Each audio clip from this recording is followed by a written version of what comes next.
Thank you, Craig. No problem. I'll make this. You can cut that side if you want. It is? Yeah. All right. So my name's Greg. I'm a senior game designer at Game Lab, which is based here in New York. I'm sure many of you know. We make casual games mostly, but we've also been working on this project for the last couple of years called GameStar Mechanic. And I'm sure some of you have also seen this. This is a, so this is a, it's a, you know, I kept thinking when I was, you know, kind of, oh gosh, is this, you know, I've been in Nick for 2 hallways ago, was that a virtual world? And I got a little freaked out. I was like, maybe I should leave quickly before the film starts. But I decided, I was like, yes, it is. And so I'm gonna go on that. I'm gonna stick with that because look, there's a map, right? So this is a game, the world of GameStar Mechanic, and the idea behind this is it's kind of more like what Don was talking about with these ones. It almost feels more like a social networking site crossed with some game mechanics. And the idea behind this was it grew out of a grant that Game Lab got from MacArthur, and we're working together with the Institute of Play and the Games and Learning and Society group by Jim G. Is out at Wisconsin. He's out at ASU, and the Academic Pro Lab, and they're doing some. We're building GameStar, and they're going to do some validation on it to see how kids learn using it. And the whole idea behind it was The whole idea behind it was to teach kids about game design. Right? So we're like, oh, there's this whole idea of systemic learning and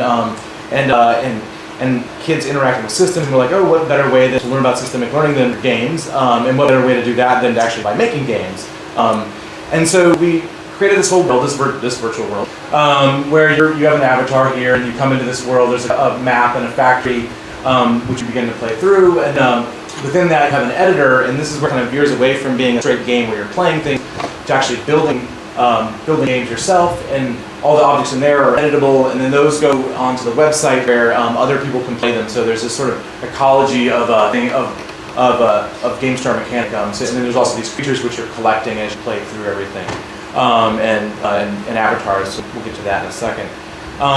So this is sort of some of the thinking behind it. There was this idea of different types of learning. These slides were put together by Kate Salen. She was the game designer on GameStar Mechanic for the first year, and she's doing more stuff in Institute of Play, and I'm doing more of the game design now. But she, this idea of like there's different types of learning going on in different places, and we kind of gave ourselves this challenge when we started to put together. And I'm going to talk a little bit about like sort of some of the design decisions we made, and how they kind of inform making games, tools for virtual worlds.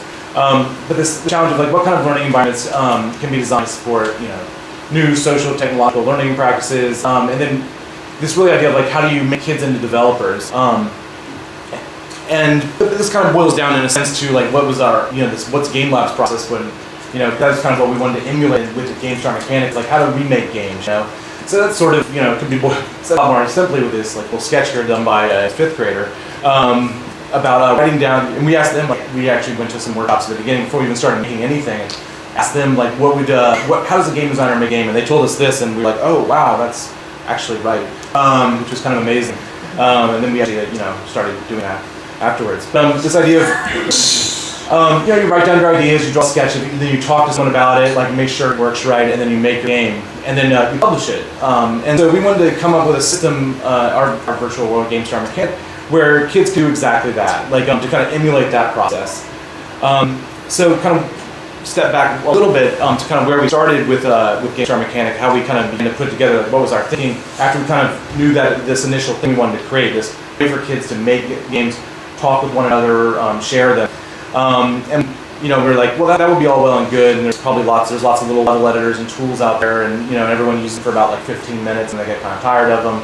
So we're like, well, gosh, we got to hook people in a little bit more than that, because we want them to pay for it on a monthly basis. So we saw kind of went back to the main part of it. So like, we know games are fun, right? So like, well, we should make this shouldn't be a learning tool where you make games. There's already Game Maker out there and Scratch and plenty of others like that. So we know this should be a game about making games and learning about game design.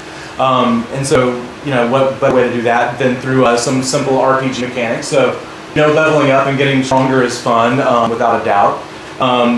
And we also know that collecting lots of stuff is tons of fun.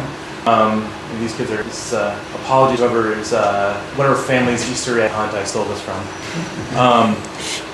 And we also know that connecting people is fun. That like community is gonna be where this sort of takes off. And so we kept these sort of like precepts in mind as we began to build stuff. And especially, and then also thinking about who our audience was. So these are some 5th and 6th graders at the Ross School downtown, and they're looking at an early prototype version of GameStar right now, and kind of use it. And so, then the best part is that they're smiling, which means we think they're having fun.